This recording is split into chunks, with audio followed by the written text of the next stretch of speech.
ito na yun. Pwede nyo nang, pwede nyo nang abangan. Isang karangalan po na magsimula ang MPL Season 13, nakatabi ang Legendary Wolf. Wow! Parang pag pumunta ka ng YouTube at Facebook, hindi ka na makaka-scroll na hindi mo makikita na Wolf 100% prediction Yung rate. mga title, Filipino caster predicted all heroes in M4. Salamat. Ayan na.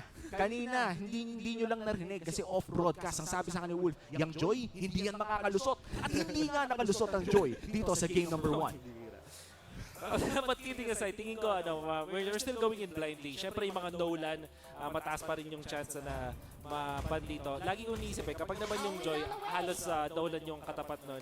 Maybe second ban or third ban dito. The Fanny will be there as well. It seems like gustong ibigay ng TNC ang Nolan in the hands of Minana Evos. Wow. 2 assassin bans agad ang binato ng Minana Evos against TNC with the Fanny being taken away as well. Nolan, as you said, parang isa yun sa mga pwede nating abangan. And looks like tinanggal na nga. Grabe, 100% prediction rate, Wolf. Ano pa lang to? Ang pinapredict pa lang niya dito ay, Omi, ban pa lang yan. Grabe! Feeling ko, ito na yung time na kahit siya na lang. Kahit siya na lang. Huwag naman. Kasi pa nagkamali tayo, parang walang bakit ganun. nakakasalita. Masasayang pa yung YouTube video. Walang maling prediction sa draft. Tama. Sa bagay, prediction nga eh. But Guinevere should be a priority here mula sa TNC as the ban. O kaya naman baka ibigay na rin sa Minana. And then they may just take yung Ruby. Dalawang heroes na pinaparaan ngayon sa meta. Yung thing kasi with Ruby at Guinevere, para silang nagsiserve ng purpose na flex. Pwede siyang open either your roamer or your EXP para sa Ruby, tapos roamer jungler para naman sa Guinevere. And looks like mag-aabang lang tayo ng unti-unti pa. Nabanggit mo yung Guinevere pick na pwedeng kunin ng TNC Pro Team at hindi pa nga sigurado yun na jungle para kay Ryzen, no? Dahil may pwede pa yan mapunta sa roam. Iba-iba pa. Parang depende pa sa yun yung tricky ngayon. Kasi dati parang specific heroes lang yung flexible. Actually, any hero can be considered a flex na already. Tapos speaking of flex picks, no, alam naman natin na yung Ruby at Arlot. Dalawa din sa mga pwede nating abangan na nilalagay sa roam and XP lane. So yung mga ganong klaseng draft talaga kailangan nating abangan. Pero mukhang nagtutuloy-tuloy lang ang ating draft dahil na-lock in na nga ang Minotaur and Carry for the side of TNC Pro Team. And meanwhile, para naman sa side ng Minana Evos, Novaria, Fredrin, at pati na rin ang Arlot. Kailangan isolve agad ng TNC yung reach, yung panghabol dito sa bandang Novaria. They really have to find a hero na pwede pumunta sa may backline. Siguro, pasok din naman sa conditions itong Baksha. At alam natin, Baksha plus Minotaur, tapos ang kalaban mo, Fredrin, yung mga heroes na pipiliin mo as the mage para kay Hatred, yung mga tipong mga Vexana, mga Aurora, mga poke mages, na masakit talaga yung damage na para kasi ang mangyayari, protektahan siya ng Minotaur tsaka nitong Baksha. Parang may mga bouncer na style dito si Hatred. Paligiran niyo ako. Nakakainis yung Vexana. I think ito yung classic strategy ngayon yung 2 tanks plus Vexana. Yes. Exactly. Kasi parang nagiging 3 tanks kasi nagbabagsak pa ng Eternal Guard. Tapos habang binabantay, di ba tinatarget nila yung burst damager, it makes sense na carry pa yung yung marksman nila kasi parang sino na yung pinakahuhulihin mo or sino yung hahanapin mo, yung carry bar, yung Vexana. So maganda ang bigayan dito sa TNC. Maganda ang bigayan. Tama naman. Iba talaga pag Paldo Chantel no? Kakaiba ang bigayan.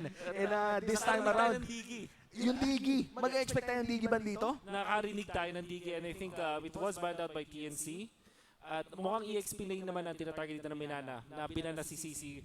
Yung napansin ko dito kay CC isa siya sa mga new heroes na parang medyo mabilis na hindi naging top priority. Unlike yung, di ba, yung mga Kada ilalabas, no? nila Nolan na tumatagal talaga. With CC parang naging niche pick pa siya sa ngayon. I would call him a niche pick as well kasi bukod sa mahirap mag-clear ng wave gamit si CC spammer kasi ako ngayon Parang sige. binitawan ko na si Benedetta, sabi ko CC time. Tapos nung ang problema sa kanya, ang bagal mag-clear ng wave. Pero in terms of dueling level 1 ay talagang isa siya sa mga masasabi nating mahirap tapatan. But moving forward in this draft, kaya pala nagtanggal ng mga assassins ang side ng Minana Evos because they're running a Novaria. Yeah. Ano pa ang mga heroes na pwedeng tumalo dito sa Novaria? Yung Faramis ay surprisingly hindi pa napipick up dito ng dalawang teams natin. Hindi naman din parang top priority nito. Internationally, yes, top pinaprior yung Faramis. But I think pasok ata siya dito sa lineup ng TNC. Either Faramis or Vexana yung nakikita ko dito. Minsan binipili din yung Aurora. Ayun nga pala. May Aurora. Grabe yung Aurora, no? Even with the nerfs ay napaka-okay pa rin niya. And the Terizda in the XP lane, isa ito sa mga masasabi nating pang dead lane lang. Ito yung tipo na hindi mahirap mabuhay. Diyan ka lang, o mga stable ka lang. Oh, basta wag ka lang madedets dyan. Okay tayo, tapos sumama ka sa team fight. Pag may flicker ka, dito ka. Oh, bigla ka mag-penalty zone sa lima. Ganun eh. Ganun na ganun yung shot. Ganun yung shotgun. Pag may flicker, punta na dito. Tuwing may flicker, nasa jungle ka. Ganun. For Minana, clear na yung TNC gusto nila mag-front to back dito. So, kaya na means na yung Minana Evos, kailangan nila ng solid na front to back damage dealer. Yung mga tipo mga Ixia, ganyan. With the Claude and Harith being banned, ang matitira siguro sa kanila dito, may mga tipo mga Beatrix. I don't know if sanay sila dun sa ganong hero. Or Clint. Kaya ganun, front to back ang kanilang comp. Wow. Ang medyo nakakagulat yung Clint dito, no? Pero yung Clint Rafa, isa ito sa mga potent na gold lane duos, yung tipo na hindi pwedeng iwan yung carry mag-isa ng matagal. Tsaka parang ang ganda nung Clint Rafa kasi parang kung titignan natin yung naging XP lane dito ng TNC, hindi ganun kadali na pumunta doon sa likod. So kung tatargetin pa niya yung Clint, grabe yung critical damage ng Clint, diba? Maghihil lang yung Rafa, out na tayo dito. Tapos mahirapan silang i-take or instant kill kumbaga. Anong long range na nuke dito ng TNC? Vexana lang talaga naisip ko yung mga tipo mga Farsa or even Eve. Kasi yung dalawang heroes na minention ko hindi na pasok sa meta natin ngayon eh. Kailangan may isang hero na hindi dependent sa slow kasi slow immune itong mga heroes na Minana. Kailangan na lang parang yun nga, nuke damage yung galing sa taas tapos tutunawin lang din sila. Pero sabi ni Hate, Ito na yun, Gushion na niya. it's bad time! Nasa notes ko yan. Game 1 locked in Gushion. Isa ito sa mga masasabi nating cheese pick against the Novaria. Talagang ang goal lang nito sa buhay ay hanapin yung Novaria paulit-ulit. Oh, parang ang bilis na mag-clear na minion wave. Di ba sasabihin sana natin, Novaria, mabilis na mag-clear na minion wave. Mas mabilis yung Gushion sa mga hindi nakakaalam. Si Hatred ko, hate pa siya noon. Oo, hate pa siya nun. Siya ang Philippines top Gushion. Grabe. Noong mga time na, ang nauna kasi, ang unang linya niya, sila Yaku, sila Zapno, tsaka tong tsaka si Few. Sila yung mga naunang mga Gushion gods. Yung second generation ng Gushion gods sa trending sa YouTube, yan, si Mr. Hate. Oo, ito yung I remember in an interview back in M3. Matagal na, M3 pa to. Sinabi ni Hatred na parang hindi na daw pasok yung Gushion para sa kanya. And that's why he was, I think, playing the Amon na kapatid ni Gushion. But this time around, against a Novaria, finally, nabigyan ng tsansa si Hatred ilabas ang Gushion niya. Pero ito na nga yun ang pinakaunang laro ng Season 13 of MPL Philippines at magsisimula na nga. It's Minana Evos versus TNC Pro Team Game 1. Sino kaya ang makakakuha ng first blood? Mainit-init. Ang tagal natin hindi nakita yung Gushion na naka-petrify. Parang Season 10 yung talagang gamit na gamit. Si Few. Oo, si Few yung may gamit nung time na yon. So, interesting. Parang nanggigigil na si Kuya Hatred na gumalaw ng mga kamay. Nakapag-stretching. Ang hirap nun pag buong kamay. Parang pang-combo mo.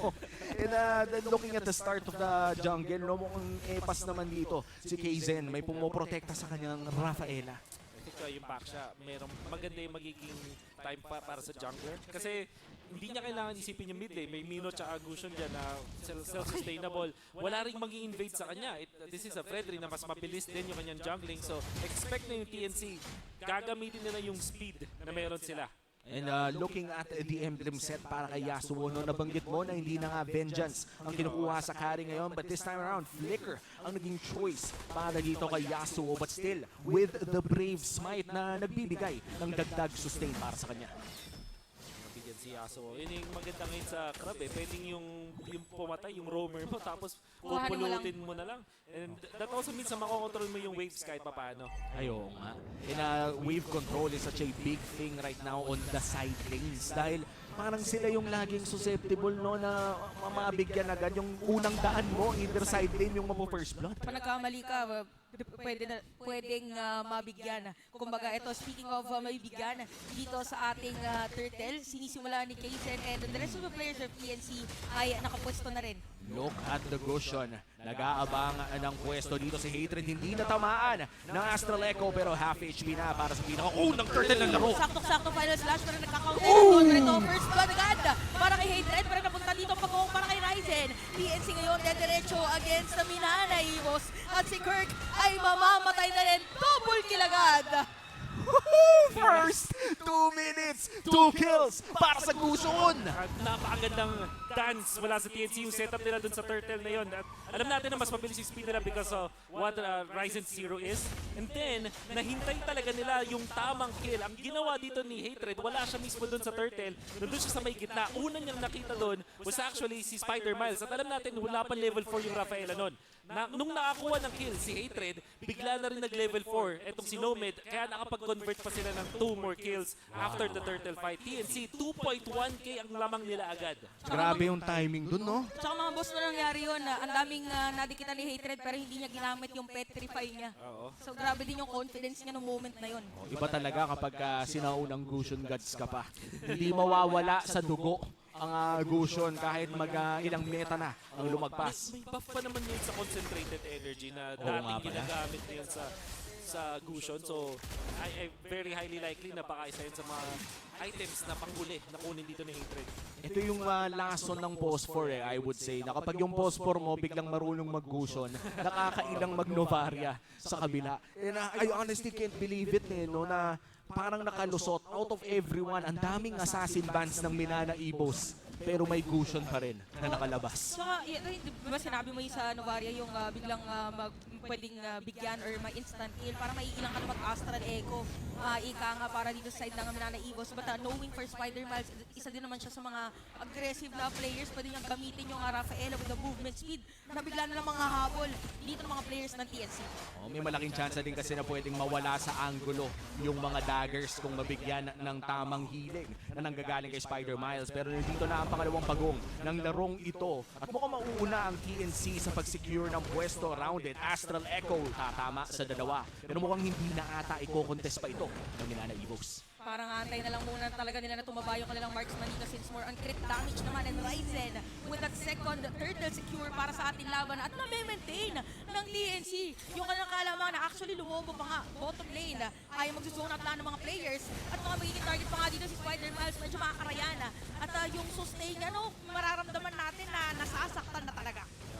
Winuna yung back shot. Naturally, anti-sustain na hero. Yung kanyang kit ay may mini kit siya na parang napipigilan yung mga anti-hit, parang massive na dominant size. Oh! Napakagandang sentry nga lang si Head Buhay pa rin yata pa rin si Kirk. Wow! Wow! Mapalitan pa nga yata dito ng TNC. Akala natin patay na pero killing spree na para kay Hatred. Body of Smith coming in clutch para dito kay Heads. Ang hirap talagang patayin ng tiris namin. May dominant size na siya yun. Kanina wala pa. Ginawa pa niya yung ulti niya parang in place. At nakita natin na na-contra pa siya TNC. Na-isolate din yung ibang members Walang makatulong kay Kirk doon kahit maganda yung talon niya. Kahit nandun siya sa magandang spot, walang makasunod sa kanya kasi na-zone out na siya nila Nomad as well as Hatred. So far, this has been a great game para sa TNC Pro Team. At lumulobo pa nga kanilang lead, Hatred. Looking at Kaizen pero hindi yata magiging sapat ang damage niya dito. Makunat ko na mapunaching na to si Kaizen Oo, parang kailangan niya muna tansyahin. Mababurst ko ba talaga to? Pero grabe, diba? Ang tagal niya na dito. Sobrang dami niya ng information na naibigay dito sa TNC na okay, nagbabuff dito si Kaizen. Kasi Ryzen ay pwedeng lumapit anytime. At maaga ba? Naagaw pa nga dito ni Ryzen ang purple buff. Ginamit ni Ryzen ang kanyang retry pero saktong-sakto yung timer. Pag lumabas na yung third turtle, may retry na ulit si Ryzen. Dominance also picked up dito sa ating Minotaur at tatambayan nila yung bandang mid lane. Hindi pa ulit makakapag-push ang TNC. Good defense naman para sa Minana Evos pero so far alam natin na yung tempo control ang side ng TNC. Yung tempo talaga ngayon ay kinokontrol naman ng TNC with even taking the objectives and possible invades. Ito yung literal even against a Novaria. Walang choice ang Minana Evos kundi manood Uy! lamang Okay. May choice naman pala, ginawa ng paraan! Oh, nasa argo ni Kuya Lancy. Sabay thumbs up pa. Napakalayo. Parang ilang beses na rin natin napanood yung mga moments na gano'n na nakakaagaw talaga ng ang Novaria na objective. Okay na. Siyempre, breath of fresh air para sa Minana Evos na kanina pa nag-struggle. They don't have the control. Hindi pa rin nila na-solve yung map control. However, as mapapansin natin dito yung TNC, babahayan na yung kanilang jungle. Ito yung mahirap no, kapag hawak ng TNC or any team in general. Ang early game lead talagang babahayan yung jungle. Now Nomad, aggressive ang kanyang pwesto dito pero mukhang hindi na talaga i-contest ito ng Minana Evos. Oh, parang Torre na lang yung kailangan nila dito as much as possible na madepensahan. Parang nakikita ko ngayon sa laban natin yung TNC parang hindi nila binibigyan yung chance ng yung Minana na somehow makahabol doon sa gawa nilang play. O di ba? Umalis na sila dyan kanina tapos nasira pa nila ngayon. Babalikan at babalikan. At hinahayaan lang nila yung top lane kung saan nandun yung Novaria. At this point, napansin nila na yung nag-take lang nung sa bandang long lane is this Novaria. Siya lang yung nakapag-farm. Siya lang yung may solo na lane. Tsaka hindi rin kasi kailangan lumamit dito ng Novaria no, at this point. Talagang pwede siyang bumato ng Astral Meteor paulit-ulit lamang. And right now for TNC, no, hindi naman na lumalaki, more than 3.5k ang kanilang gold lead. This is good news for Minana Evos. Habang tumatagal ang laro ay tumataas ang kanilang tsansa na makabawi pa. And for TNC, the pressure is on them. Kailangan nilang makahanap pa ng additional kills. Oh, speaking of additional kills, naramdaman dito na heads na pwede makakill sa kanila naman is yung si Doming. So kailangan nila ng plate armor. Di ba parang ang hirap kung ikaw yung TNC, I mean ikaw yung Minana na pagka may papasok dito or gusto mong sumilip, para naka-ready agad na si Hatred doon sa Shadow Blade niya. Oo, kasi may dalawang, or actually tatlo na sources of stun afterwards and then meron ka pang petrify. So tama ka doon, Chantel, parang kung sino man yung nasa side ng Minana Evos, hirap silang sumilip. The thing with Gusion, lalo na dun sa build at meron kang mga updates dun sa ilang mga items natin doon na Magic like Genius 1, kaya mo kong one-shot kahit yung mga tank heroes. Lalo pa ngayon, hindi na ganun ka solido yung Radiant Armor, di ba? Oo. So, Medyo, ang sakit nga sa pakiramdam nun eh. Wala nang depensa against the Nathan. Pero half HP para dito sa Lord. Binaburst na agad ng TNC Pro Team. Kaizen on prime position para mang-agaw. Okay, si Head sa mabuk nila, sakto penalty zone. Tatamaan dito si Kaizen at diretso ngayon ng TNC. Kaizen medyo mawalan dito ng mga armor, pero nga lang, Uy! hindi na makakatakas pa. Yasuo Lancy, isama pa. Kirk! Si Kirk dito may pinita na umalis. Si Head naman siya Aray! doon. Pero tatlong players ng Minana, iwas na namatay habang yung TNC, diretso dito sa pagbuha ng Lord. At meron nag-split push naman para sa Minana Evos. Grabe ka na, TNC Lord. Sinampal niya doon si Kirk at namatay siya doon sa mismong Lord Pit. kasama, at kahit na kuha niya yung 5 members doon pa sila dali. By the way, malaking bagay din na nakakuha ng kill doon si Hatred. Although na-shutdown siya, pero kasi yung shutdown niya napunta sa isang roamer, so hindi na ganun ka-deadly. Lancy was taken out. At alam natin yung Novaria, sobrang importante doon sa talon sana ni Kirk. Kung nakatalon siya with the final slash, you always have that follow-up mula doon sa first and second skill ng isang Novaria. Buti na lang itong member nila, yung si Doming, ay maganda rin yung pinakita. Going in for the push agad, na-identify niya, looking na-isolate na si Kirk, namatay na yung Novaria natin. Punta na agad ako ng mid, hanap na ako ng isang bagay na pwedeng kakapanalo natin. It's looking really hard para sa side ng Minana Evos. 1-7 ang ating kill score at lumaki pa ang lamang ng TNC Pro Team with that Lord take at hindi pa nga sila tapos sa ating Lord push. Parang sinasabi dito ni Wolf, kailangan din ingatan ng TNC yung may ibang objectives, pero parang solid din yung TNC sa kanilang gustong gawin dahil 5 man nandito sa may bottom lane. Pinang na Astral Echo, so alam ng Minana Evos, okay, limang mga players ng TNC. Nandito si Ryzen, medyo Ryzen! Final slash, parang badminton yung nakita natin doon. Tapos pumasok pa nga, with penalty zone. Pero si Kaizen dito, naku yung Tori nila, hindi pa nasisira, pero Kaizen is down. Hatred! Iwan, yung Lord hindi pa rin na-depensahan, masira yung Tori doon. At nahabuli pa nga, si Omed. Yung Lord ay buhay pa rin. Ome, tinusok ni Kirk. And that is a double kill para sa Arlot. Medyo naging maaga ata ang pagpasok ng TNC doon, Wolf. Definitely isang bagay na nakakagula dito mula sa side ng TNC na hindi naman nila kinailangan gawin. Lalo na first lord of the game lang yun. Ang natural goal mo, tanggalin lang lahat ng mga outer turrets. Fortunately, nakakuha pa sila ng inhibitor. Kung hindi nila nakuha yung inhibitor na yun, sobrang sama nung trade para sa kanila. And now that is definitely Minana Evos nakaramdam ng konting lakas and nakip pa nila yung dalawa nilang outer turrets, which is also very important. Makikita natin yan mula sa replay hatid ng Infinix. Talagang medyo naging maaga, no? Tapos isa lang yung natamaan talaga ng main crowd controls sa TNC Pro Team. But as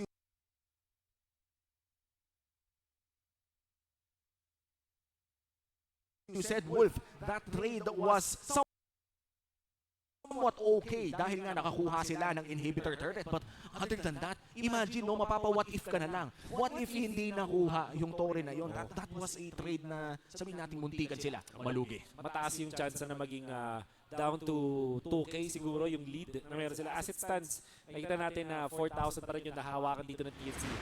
Pero yun yung malaking bagay na hindi pwedeng gawin dito. Siyempre, nandito pa rin naman tayo sa early stages na ating laban. Yung mga ganong klaseng mga overextension, hindi pa ganun kalaki yung punishment. Lalo na nakakuha naman sila ng inhibitor. But that is definitely something na hindi pwedeng ulitin ng TNC. And as you said, Wolf, it was a level 1 Lord. Wala pa to yung bunggo-bunggo jutsu na talagang nakakabasag. The turret clash. Yung ba ang kanyang Yun yung proper term? Yun yung nakalagay. Turret clash. Turret So, ibig clash. sabihin, parang nakikipag-clash pala sa turret yun, Lord. Yun naman talaga. Parang, Tama naman. tama naman. So, ibig sabihin, yun yung signal para sa team na mag-clash under the turret. And nung Lord 1 kasi, yun pala ibig sabihin. One Lord. Level 1 Lord, wala pang turret clash. So, it's not advisable Tama, na magkaroon ng turret clash. Tama ka dyan. Ibang klaseng analysis talaga ako. Buti na lang tumaas ang ating median IQ. No, umupo dito si Wolf, no. Pero kung tutuusin, kung tayong dalawa lang, Chantel, baka pinag-uusapan na natin ang ulam natin mamayang gabi. Oo nga pala, mainit-init din yung laban natin mamaya din. Wait lang, gagawin ba niyang karate chop? Eh! Ayan na nga, papasok na tayo muli sa ating laro. Pero mukhang nga antayin natin ang ating portal. Uy, inaabangan niya ng mga fans ng M5. Oo, kahit ako inaabangan ko din yun eh. Tapos, ang galing kasi minsan yung mga cameraman, sinasabayan pa nila, tinitilt nila ng konti, para parang may effects yung Gimbal moment. Parang tinamaan yung mga viewers. parang tinamaan yung mga viewers. Na-slash din, yun ang tawag na final slash. Oo, pero mga troubleshooting muna muli habang inaantay natin. But looking at the stats in game number 1, ito talaga yung natatawa ko eh. Kasi para sa mga hindi na nakakaalam, nasa collegiate din naman ako, 'di ba? Kumbaga parang may isa akong player doon na former professional, si Aaron Cutie. Okay. Lagi niyang sinasabi sa akin kapag may novarid, gusto niya mag-gushon. At ngayon natatawa ako kasi nasa likod ng utak ko, parang Sinasabi niya. Coach Gushon ko na to eh. Gumagano siya. Novaria, no? Ngayon nakita ko Novaria Gushon, gumagana naman. Gumagana naman. That's the idea. Sinabi natin kanina na kailangan may panghabol dun sa Novaria. At naisip natin, okay, siguro pwede na yung back siya. Yung Novaria, hindi naalala natin mula ng season 12 playoffs sa Indonesia, pati dito sa Philippines na kapag nag-try ng Novaria, usually assassin jungler yung kinukuha. Meron niyang team na gumamit ng Ling against this Novaria na talaga nahihirapan ang isang Novaria dun sa ganong kind of playstyle. So, it's true, assassins talaga nag-work going up against the Novaria. And going up against the Novaria, parang I think this was Midnight na nagsabi sa akin na shoutout kay Midnight. Na Midnight. isa si Novaria sa mga hindi niya gustong kalaban kapag jungler siya. Masalo na kung assassin. Kasi binabatohan ng Astral Meteor yung first buff niya. Tapos, yung masama pa nun, timing na maaagaw talaga. Traumatizing, no? Kaya ako tinanong kanina sa'yo, Chantel, kung ikaw ba yung inaagawan? O Hindi. Ako yung para naging buff. Ikaw yung binabato. Siya yung pinag-aagaw. Siya yung pinaga. Ay, wow. Pala yun. Hindi pala yun. Ganun pala yun. Ikaw ba naman? Ate mo, Chantel. Ate mo, Chantel. Yan. Road to diba? tita. Yung Kita mo, Chantel. Diba? Tita muna. yung Ocho Gahaba podcast. Ay, Balita ko may mga naging guest ka na doon na bigating MPL players eh. Ay, oo. Meron ka na ba naging guest doon galing sa TNC Pro Team? Baka naman ligawan mo na habang post pa tayo. Si Bentix actually nandun na nag-guest siya doon. So sinabi niya actually dun sa mismong podcast na parang kino-consider din niya na mag-coach din. Pero kasi parang sabi niya kapag hangga't wala pang kayang makatapat or kumbaga pag wala pa naka-impress sa kanya as a player na parang yung may Parang papalit protege pa, niya. parang protege, hindi pa niya gagawin. So that means na may nahanap sila dito sa kanilang mga players kasi hindi naman siya makakaya na mag-take over yung or I forgot the Tagalog term for that. Yung parang nagpapaubaya. Ayan. Yan. Hindi pa siya magpapaubaya until mahanap niya yung worthy na player. And so far, yan, meron na tayong sagot. Ang tagal na rin sigurong hinahanap ito ni Bentings, no? So habang nagsuscroll tayo at nakikinig tayo sa mga Kitchenadal remix, mga medley, Meta saka yan, mga Hevabi, ay si Bentings busy sa pag-train ng kanyang mga players. And sobrang refreshing makita, no? Na dati, I think, I wouldn't call it bench warmer, but dati parang sub-player si Bentings. Tapos naging starter siya. Tapos ngayon naman ay naging coach siya. So, the progression of his career is definitely something na talagang pwede nating abangan. Oh, parang MPL Season 8, very promising. Tapos nagtuloy-tuloy. Tapos ngayon nakikita natin na naging maganda din yung naging progress ng buong team for TNC. Now, ngayon naman ma'am, yun ang magiging challenge ngayon for Minana. Pag nag-resume na tayo sa game, kailangan ma-reset sila somehow na okay, meron nag-burst, kailangan maging prepared tayo. Late game lang. O, tsaka parang ang dami ding nawala sa Minana Evos, no? Yung, again, we talked about the roster shakeups. I think one of the roster shakeups here is back in Season 12, we always looked at Minana Evos thinking na Lord JM is one of their talented players talaga. At ang pinagkaiba nun ay si Lord JM pa yung naging import to Bigetron. But we will talk about that soon dahil magsisimula na muli ang ating laban. It's 12 minutes in at 20 seconds bago lumabas ang ating Luminous Lord. Ryzen, minamama na yung Novaria. Oo, naramdaman dito. Pero meron din namang sustain from Spider-Man. So, Tori na lang muna ang kukuhanin ng TNC, which is actually a good thing dahil meron pang pwedeng kuhanin na Lord in 5 seconds. Eto na pwede magkalabanan. Pagdating dito sa mga MPL Philippines, Lord talaga minsan ang nagdadala kung sino makakakuha ng Lord. That's it. Pwedeng sila yung magbaliktad or pwedeng sila ang manalo sa laban. May Lord still factor pa rin kasi, no? Parang with the Novaria and of course Kaizen providing possible retry in vision, kailangan pa rin harangin. Kasi pwede pa ito yung mga Hail Mary 3 points eh. Pwede pang tumama to. Pero ngayon i-reset ng TNC Pro Team ang Lord na ito. Again, this is a Luminous Lord at nagtatapatan na naman ang dalawang tangke sa loob ng Lord Pit. Slow push dito sa may short lane, tapos yung long lane naman ng TNC, nakayaan lang nila. Walang kasi nagde-defend mula sa Minana. Okay, nakita natin dito, Astral Echo, ginamit na. So, na-reveal dito mga players ng TNC kung saan nakapwesto. Oy! Sa likod pala yung target niya. Kaya naman dito mega kill na si Yasuo. At sabi na, okay namin, nakuha na tayo isa. Kuhanin pa natin another one. Lord secured para sa TNC. Ito, pag may sinabi tayong box out, yun ang head-turning play mula kay Heads. 4-man ultimate! Madaming nag-hype, madaming nagsasabi na magaling talaga itong player na there's a lot of potential for him. Ngayon, siya yung naglaro pa sa TNC. Nakita na, nagpakilala na. Eto ko, Terizla being picked. Ngayon sa meta natin na halos hindi na nagiging priority dahil dun sa kung gaano siya kabagal. We can see through the replay how good that was. Yung timing, nakaapat yung nahuli niya. At the same time, hindi talaga nakaporma around the Lord Dance yung Minana. Sobrang solid dito ng pasok. Kaya pala heads yung pangalan niya kasi walang heads up. Na nasa likod pala ang pinaka-target niya. Even, I think, Minana Evos didn't expect. Kasi normally, pag ang mga Lord team fight, yung nasa harap na lang bibigyan mo. Tsaka may flicker eh. Sabi nga natin, basta may flicker ka, go time play. Oo nga. Na-predict nyo na pala yung play ni Heads kanina pa. Sobrang sakto kanyang ultimate. Pero nandito na nga ang Lord sa ibaba. Pero mid lane nata ay kailangan i-push ng TNC Pro Team. Mabilisang naubos din ang minions. And I feel like this is the worry for TNC Pro Team. Mahina ata ang kanilang endgame dahil sa kanilang low range. Okay, ito na yung sabi range. Pero speak of range, sakto doon sa range ng Final Slash. Kaya naman mga pre dito si Yasuo, Nomad, isasama na rin. So Minana Evos, unti-unting makakapitas against sa TNC. Mukhang ito yung inaantay nila. Paunti-unting hahabol. Munti ka na si Ryzen. Hahabol! Kung ikaw si Ryzen, ano ba? Okay, kailangan makauwi. Pero grabe, no? Ito na yung issue para sa TNC Pro Team Wolf. Ang baba ng range nila, parang ang hirap pag-push. Hirap pag-push kapag wala sila napapatay muna. So they really need to push Minana Evos outside ng kanilang base para kumbaga i-lure nila out. At especially i-outplay si Doming. So far, ang ganda nung positioning doon at nakita natin yung crit na hinahabol natin. And we can see na itong si Hatred nag-aabang na ng mga biktima doon sa may top. Going for the Winter Truncheon. for the outplays, potential outplays. Oh, importante na rin na mabuhay siya dito, no?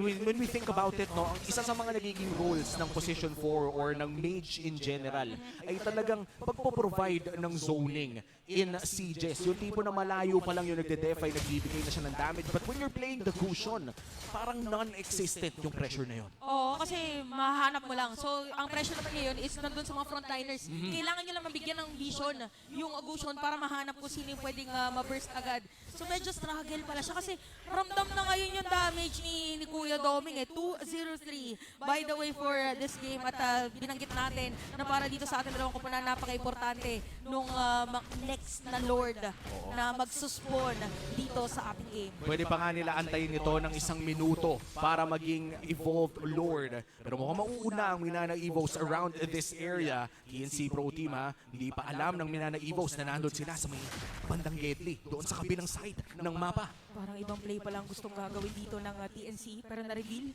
kung nasaan si Heads dahil hinit niya yung Torres si Lancy at ang hahabulin nila pero lumipat muna ng mapa. Oo, pumunta ng Galaxy, men. Pumunta ng ibang Pumunta muna ng brawl mode. Hanggang sa muli, paalam.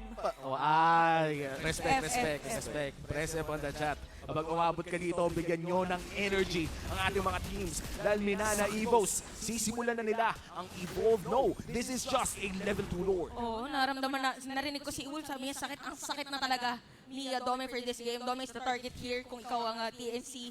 At for Minana Evos, kailangan lang nila nabigyan ng space. Ang taas ng potential nila, by the way, for a steal dito sa Lord na to. Yep. Lapares na level 15 si Ryzen, tsaka si Kaizen. Meron silang final slash na pangpalayo dun sa Baksha, away from the Lord kung sakaling mangyari yun, and additional stun and the taunt. So pwede nilang gamitin to control itong si Ryzen. Di natin sinasabi na sila yung lamang. But in fact, this is actually an even game sa ngayon. Pagalingan na talaga mag-Lord Dance. Pagalingan mag-Lord Dance at pagalingan mag-retry. Pero lamang ang TNC in terms of map control dahil nga butas na ang bot lane ng Minana Evos. And this leaves Kaizen in front of the Lord. Gets one, Heads. Nabawasan na ng bagya at sisimulan na muli nila ang Lord. Hindi pa nagre-reset ang kanyang HP. Ito yung mga moments na parang makapatibok na lang talaga na mabilis yung puso mo dahil nakita natin na nagkaroon saglit ng tension. Pero nandun yung disiplina ng ating dalawang kupunan na, teka lang, hook lang muna ang ating kailangan gawin habang si Heads dito ay matuton saglit.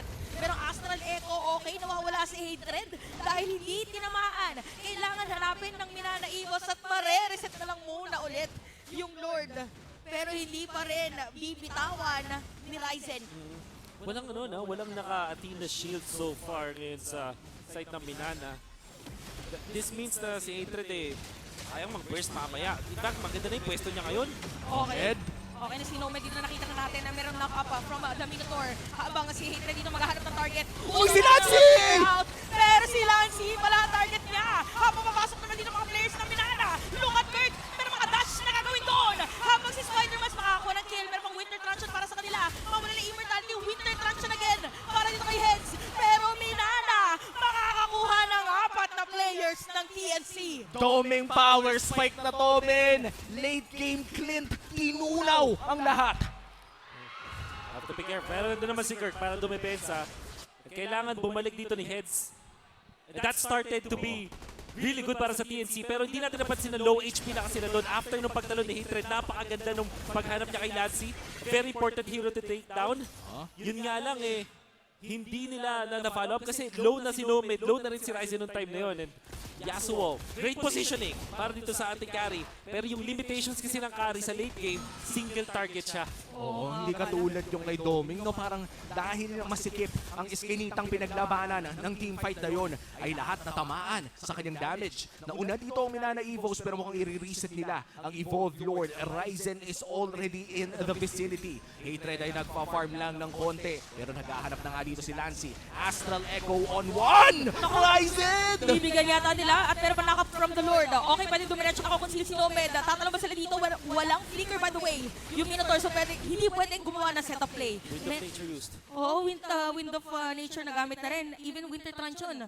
Dito kay Kaizen. So ang daming na-force ng mga items and pindotables Para sa ating dalawang kapanan. Game 1 pa lang ay parang high level na talaga. Biruin mo yung mga pindotables at sellables. Pindotables. Ay nakikita na rin natin. 21 minutes in at sisimulan muli ang Lord. Siguro 5 minutes na tayo dito, Kirk. Hinahanap si Hatred at si Heads pero Astral Echo tumama lamang sa dalawa at mukhang sisimulan na nga nila ang laban na to pero Lord pinofocus na ng Minana Evos. What an opener para sa ating unang serye. 21 minutes na pala pero sa sobrang ganda ng laban, hindi na natin napansin na matagal na pala yung pinag-aagawan na Lord para dito sa ating laban habang si Hatred nakatago na naman. Ay! Ryzen pala ang makakakuha pero sakto na naman doon yung penalty zone ni Heads habang pumasok ang mga players. Pretty to si Yasuo pero mga shuriken blades na ibabalik Bang! doon pero sila ay siyempre makakakuha. Takbo! Sabi nyo na Minana, kailangan umalis ng mga players ng TNC. Kailangan nyo pauwiin. Kaya naman double kill na dito ang Navarre. 2, 3, 7. Hindi lang tatama doon pero ramdam natin. Even Kirk. Oh, no! Pa kay Ryzen. Unti-unti mawawala ang buhay. Oh, At no! nakakakuha dito ng ibang mga skills. Ayan na nga, tatlo ang bumagsak para sa TNC. At dalawa ang dedepensa. This is a Lord push for them. Pero mukhang end na ang call ng Minana. Hindi na yata madedepensahan habang natatower lock na. Unting-unting naubos mga players ng TNC. Kaya Minana, mababaliktad pa nila. Game 1, mapupunta sa kanila. Nakuha man ng TNC ang early game. Comeback is real para sa Minana Evos. Ito sinasabi natin na kailangan tignan dito si Spider Miles ang nag-step up ng malupit. Doming 5, 0, and 8 dealt the most damage dun sa ating laban by a big margin. Sobrang on point at hindi rin siya napatay. Kahit tinamaan na siya ng Terizla Ultimate, nandun na si Hatred, hindi pa rin nila protektado si Doming and his positioning was also really good. Wow.